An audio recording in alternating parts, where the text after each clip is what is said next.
হয়, নমস্কাৰ বন্ধুসকল। আমি আজি ওলাইছোঁ যোৰহাট, শিৱসাগৰ, নাজিৰা এইসকল ব্যক্তিক বানাকন্তত যিসকল ব্যক্তিয়ে কক বকাই আছে তেওঁলোকৰ কাৰণে আচলতে আমি অকণমান যাতে আমাৰ টিম ফৰ্চুনৰ তৰফৰ পৰাই সঁহাৰি জনাব গৈ আছোঁ।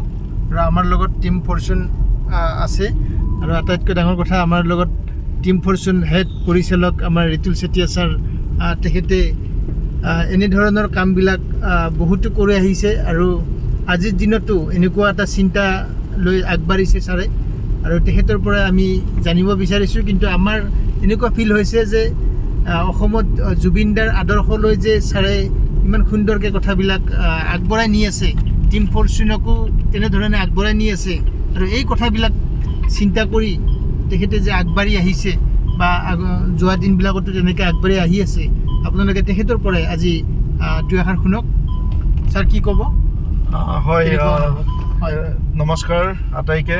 আৰু কি বুলি ক'ম, আচলতে এনেকৈ ওলাই আহিলে খুব উৎসাহৰে ওলাই অহা যায়, খুব এটা এণ্টাৰটেইনমেণ্ট কৰি কৰি আমি ইটো মূৰৰ পৰা সিটো মূৰলৈ যাওঁ। কিন্তু আজি যেন সেই আনন্দ, সেই সুখবোৰ মানে অনুভৱ কৰিব পৰা নাই, কিয়নো আমাৰ অসমৰ বহু ব্যক্তি এনেকৈ বানত জুৰুলা হৈছে, যথেষ্ট ব্যক্তিৰ বিভিন্ন ধৰণে লোকচান হৈছে, নিজৰ ঘৰ এৰিব লগা হৈছে, পদপথত শুব লগা হৈছে। আৰু তেনেকুৱা ব্যক্তিবিলাকৰ প্ৰতি টিম ফৰ্চুনে সদায় চিন্তা কৰে আৰু মই সদায় সেইবোৰ কথা ভাবি আহিছোঁ।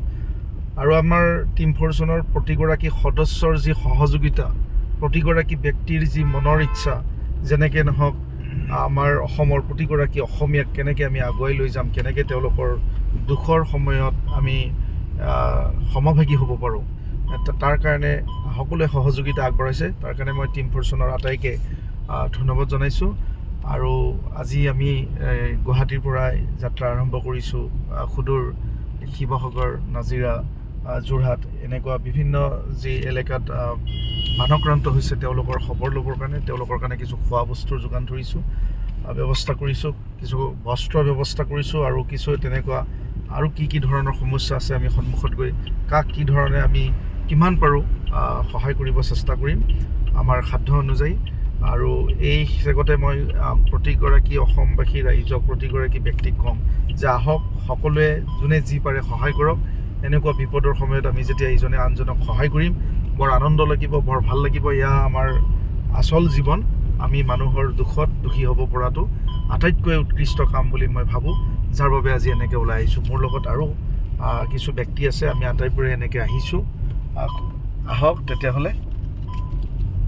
হয়, বহুত বহুত ধন্যবাদ ছাৰক। আগন্তুক দিনত এনেধৰণৰ কথাবিলাক বহুত সুন্দৰভাৱে চিন্তা কৰি আমাৰ টিম ফৰ্চুনক আগুৱাই নিয়াৰ লগতে অসমবাসীক বহুত বহুত সহযোগ কৰিব ছাৰে, মানে এই মনটো লৈ আগুৱাই যাওক আৰু আমাকো যাতে তেনেকৈ আগুৱাই নিয়ে। ধন্যবাদ।